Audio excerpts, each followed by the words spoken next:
First off, Kev, congratulations. I heard the news. That's pretty big time news, man. But congrats again, though. But yeah, let's talk about today's practice. All right, so wanted to kind of compartmentalize just this practice, kind of focus on certain areas of the game because we got a lot of scrimmage reps in on Saturday. We did a lot of kind of scrimmage stuff on last Thursday as well. So getting a lot of situational work, but now it's kind of focused on some things. So we did a run play action period today. We worked on some tempo stuff as well.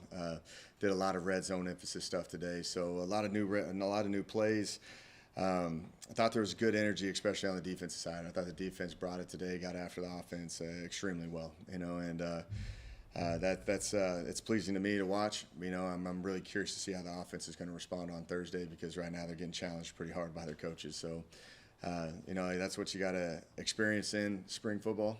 Spring football is, it's just a grind. You're so far away from actually, playing a game. So you're in there just kind of getting after each other in the middle of March, and you gotta strap it up and keep going, and then learn from your mistakes and get better as a team. And this is always the most difficult week of spring ball because the light's not right at the end of the tunnel yet. You still got another solid week before you can get to at least maybe look forward to the spring game a little bit. But we've got to buckle it up and we've got to get some work done this week, and that's the challenge. And offensively, didn't think we made the strides needed, but defensively, they did a really good job today. But you got the receivers coming in today, so I think you'll have some pretty happy coaches in here today. But you got Bryson Abraham, Coach Abraham's here today. Been with me for a little bit now. I love this guy, man. I just love the energy, the passion he brings. He's played defensive back at La Tech and was one of their better players that they've had come out of that school for a while. And with his production and his interceptions but he made the transition over to receiver and. Our strength coach was the one that kind of put me on him, because, Damon was at La Tech at the time and ended up kind of talking about Bryson and how he was at Presbyterian at the time as a receiver coach. And, we brought him in and just loved him. He's a really good person, a great coach, taking a lot of pride in what he's doing, really dives into these players and just fortunate that he's here because his role is increased because, he's more of the veteran guy on this staff on that side of the ball. So, he gets to have a lot of input and say on things that just of being around me for the past couple of years. So very familiar with this offense and this team and recruiting and just fortunate that he's here. You guys will enjoy talking with him. But you got DeMarcus Gregory and Drew Jackson, and is DeMarcus going to? And Toe Groves, all right, and Toe Groves. So you got those three going in. So you got DeMarcus Gregory, who comes from South Florida and Ole Miss. Had a really good relationship. Jacob Peeler signed him at Ole Miss when he was there, and love the approach that this kid has. He wants to be great. He is up here nonstop. Him and Lane over the past couple months have been up here throwing late at night and watching tape. And you got to start kicking them out of this facility because they want to be good and they bring it every day. So fortunate to have D-Mark here.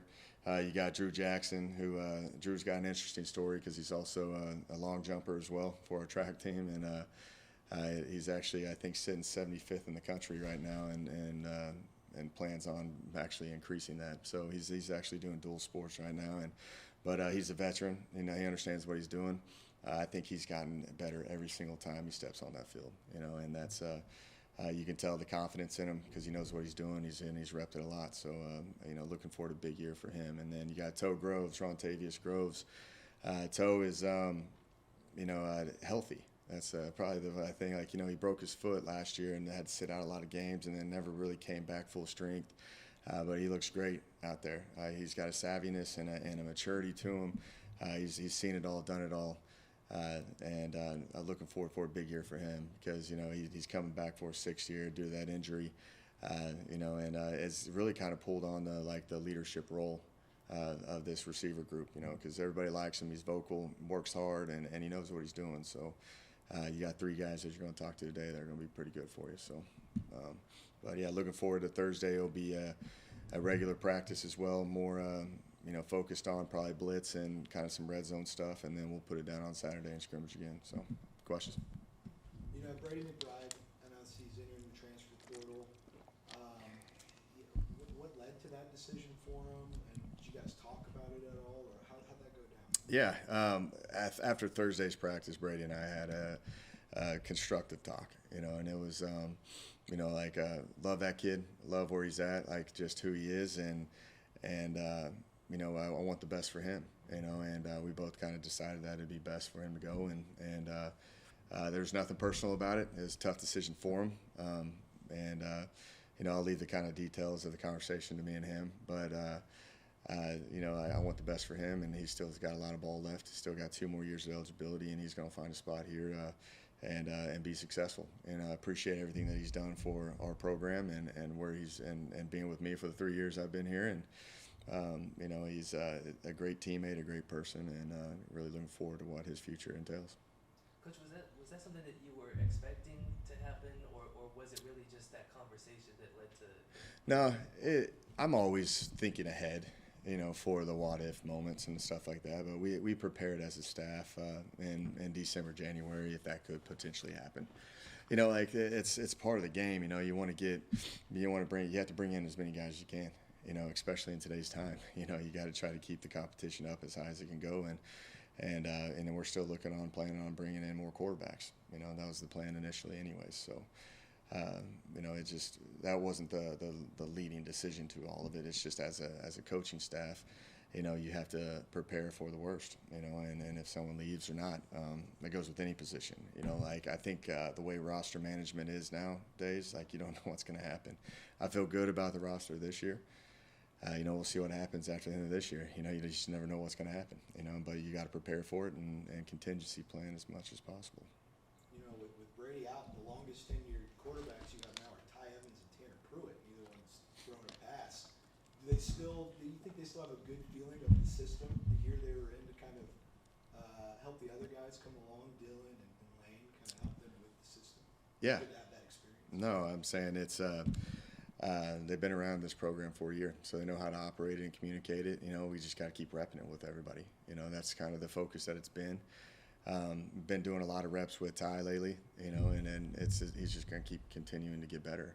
Ty had a kind of an unfortunate time last year with COVID and was out for about a year, so like he had a bunch of up and downs in last year's in his season. But he loves to play this game. He shows up, he works, he tries to get better, ask a lot of questions, intelligent questions, and wants to be great. Lane has been in this system relatively for a long time, so it's nothing new to him either. So Lane came in this offense, and the communication, the operation of it all has been what he's been doing his whole life. So he threw for a ton of yards in high school. I'm not sure what number it is, but I think he's second all time in the history of high school football. I think he threw for like 18,000 yards. And he's thrown for 7,500 yards and 65 touchdowns in the Sun Belt.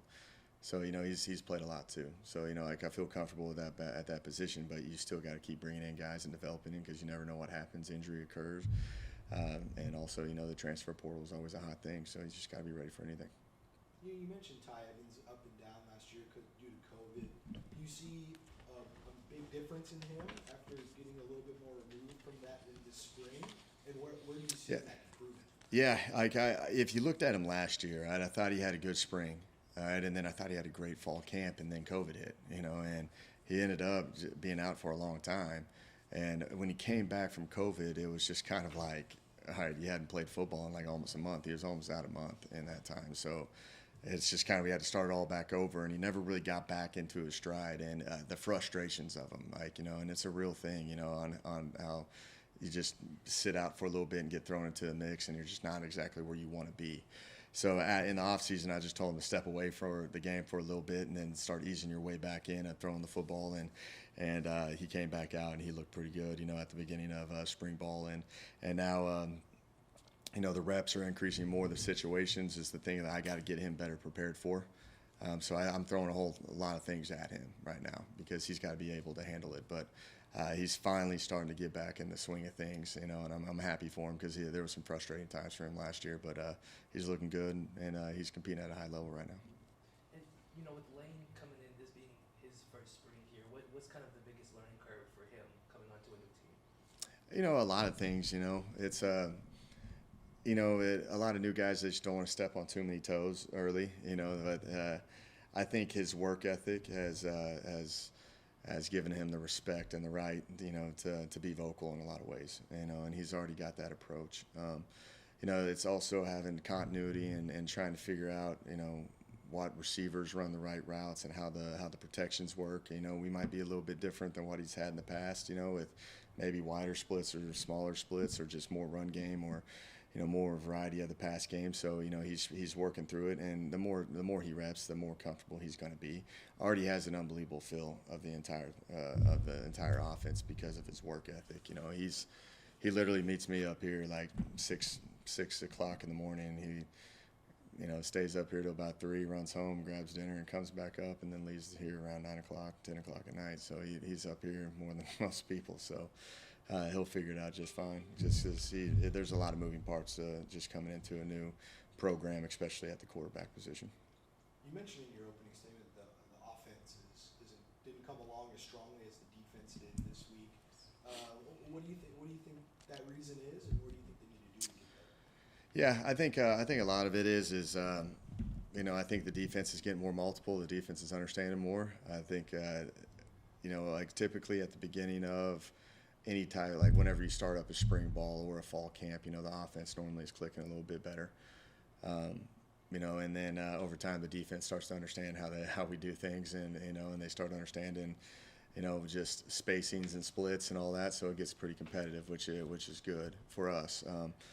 But, for the most part, the offense has been pretty solid all the way up to this point, So I think it's an eye-opening deal that you haven't made it or you haven't achieved anything yet, and that's the hardest part is complacency and entitlement and just in the sport, and I do think that the defense is playing at a high level right now, so like it's going to make us better. So what we've been preaching about in our team talks, I do them every Monday, Wednesday, Friday, is just about kind of making each other better. Like it's an edger mentality. It's about trying to get the edge on somebody. It's trying to understand that everybody's trying to get better individually, but collectively you can make them a lot better if you go 100% on every single rep that you do, and you understand that it's in the best interest. And that's why a lot of these fights have been breaking out and stuff, because we've been trying to make it as competitive as possible, but there's nothing personal about it. We're just trying to make each other better.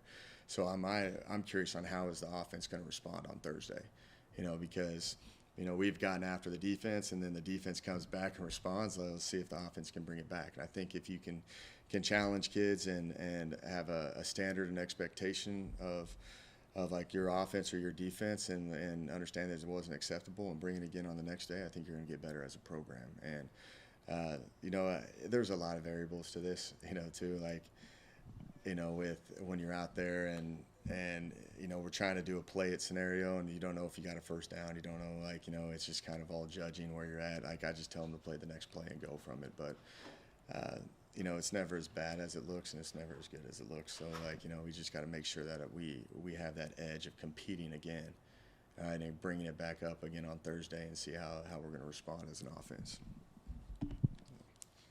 Coach, I was just going to ask you a couple questions about Haley, but first, Yeah. Shake up the tone here. yeah, just a quick couple questions. Just first and foremost, what does she mean to this program, and obviously, what elements does she bring to your football team? Yeah, Haley, that's the first lady of our program. Really the only lady right now, but she's the best, man. I had an opportunity to hire her in 2019, and she was probably the youngest director of operations probably in the history of football.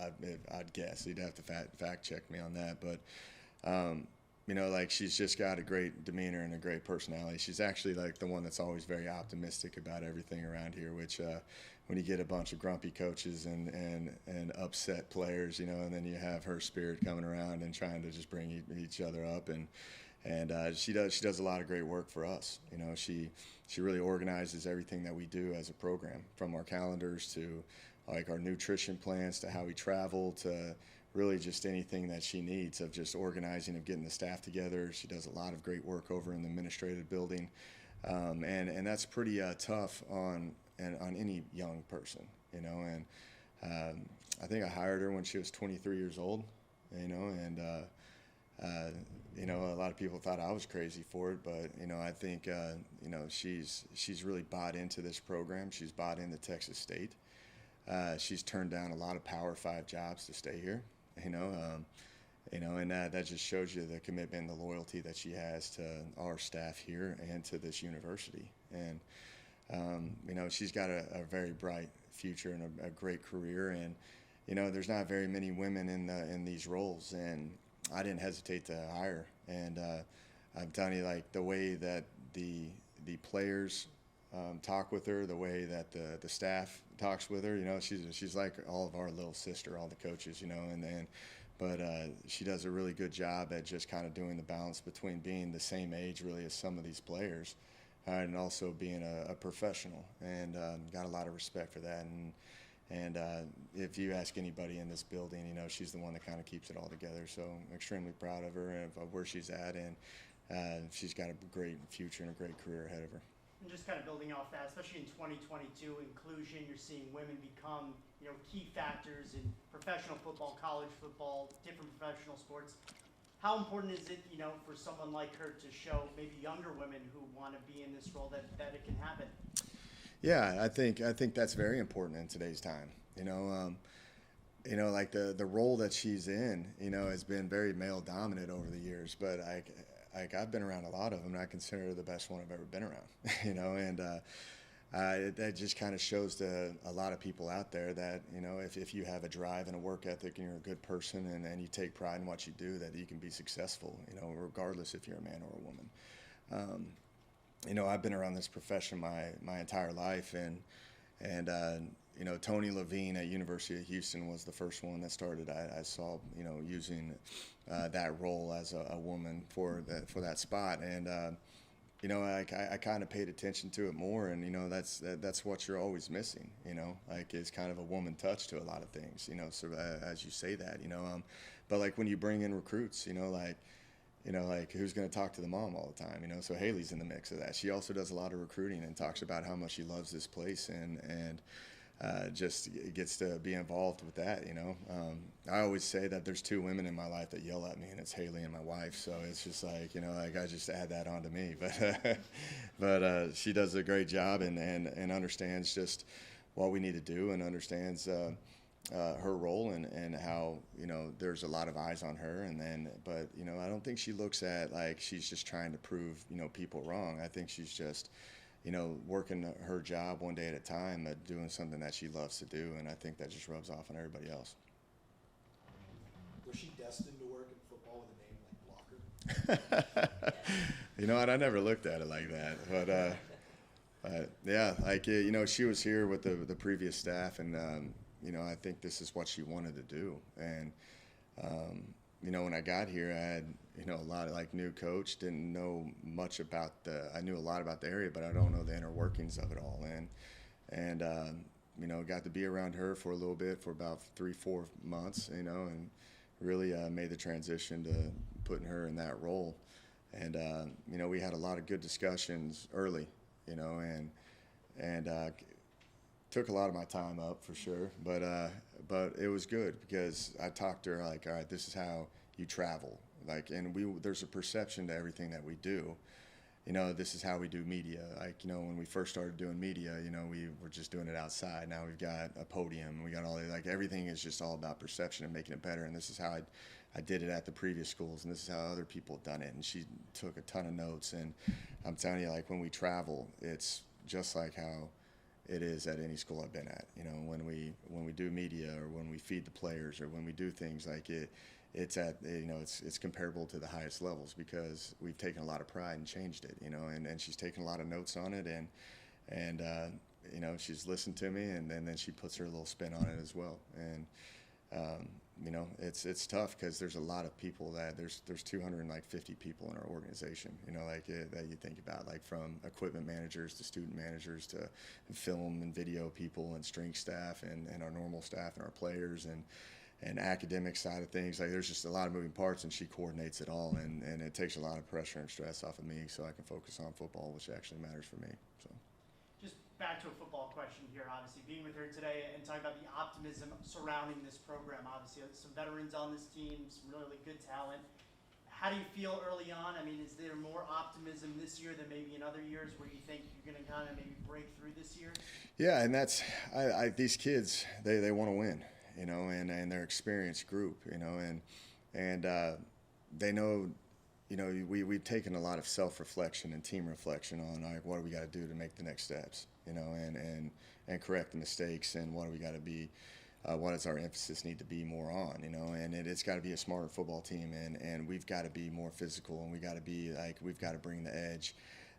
Because it is a very physical, you know, combative game. So going back to kind of what I was talking about with Kef was just, you know, we've got to show up and make each other better, you know, and in the past when I first got here, you know, like some guys, like if they're going to go up against their buddy, they wouldn't go as hard, and now it's like you have two roommates actually fighting each other out there, and then afterwards they go home together, you know, and you know, like it's just and understand there's nothing personal about it, and we've got to keep making these steps as a program. We got to keep getting, you know, tougher, and we got to be more physical in a lot of things, and we got to be smarter, and we have a ton of experience, and hopefully they've learned from a lot of the experiences that they've had in the past, you know, just because of the unfortunate, you know, injuries that we've had, and all the COVID issues that have occurred here.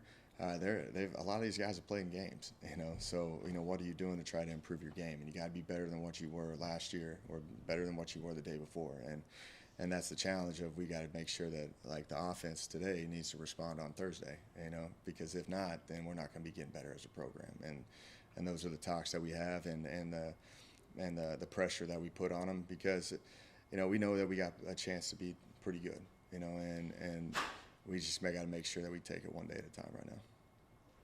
One more question, Coach. Can you tell us about throwing out the first pitch on Sunday? Yeah, 52.2 miles per hour. That was kind of interesting. Like I was actually trying to get my son to throw out the opening pitch, you know, but he kind of froze in the moment, so I had to just go ahead and take the reins from there. But no, it was awesome, man. Like, I love that baseball team. You know, it's I think I'm probably one of their biggest fans, because I go to all their games. I've been watching them since, like, you know, like Woodridge and Sheffield and Faison, and all those guys have been here longer than me, and I've been watching them play, and just the success that they're having this year, you know, like it gives a lot of pride for this university, because I'm pretty fired up for them, because I think they're a great group of men. I think they work hard, and I think they got a shot to be really good this year, and just to be able to get to throw a first pitch out for them, I just think it's a great honor, you know, especially with a team that's playing at a high of a level that they're playing. So, you know, Coach Trout's got those guys going, so, you know, I'll be rooting them on. I just, you know, they don't play here again until April 8th, so we got a little time to kind of focus on football, and then when they get back, we'll end up putting the whole baseball game and spring game together, so it all correlates to one, because, you know, I'm a big fan of those guys. Yeah, they've had a lot of success this year. You seem to always be at the baseball games. Every time I go, I'll see you there in the caboose or what have you. What do you, from a coach's perspective, what do you think is the difference between them from last year to this year? Obviously, last year was a bit of a disappointment. Now they're red hot this year with kind of the same guys. What do you think is different? You know, there's a lot of things that probably go involved with that. I'm not too, you know, technical in baseball, and Coach Trout probably knows the real answer of it all. But, you know, I think that, you know, they were probably trying to figure each other out last year. You know, like there's a lot of moving parts. They went through a bunch of injuries, and I know there were some COVID situations as well. And you know, now they're to the point where I don't think they have to worry about any of that. And they're healthy, and they're doing some good. They're doing a lot of great things right now. You know, and I think there's also a lot of experience there. There's a lot of guys on their 6th year over there, and I think they're you know, helping out with the new guys and showing them the ways. And I think that program's been built for a long time over there. And you know, I think, you know, they just were probably working through a bunch of things last year, and then unfortunate bounces. And I think it's all clicking for them now.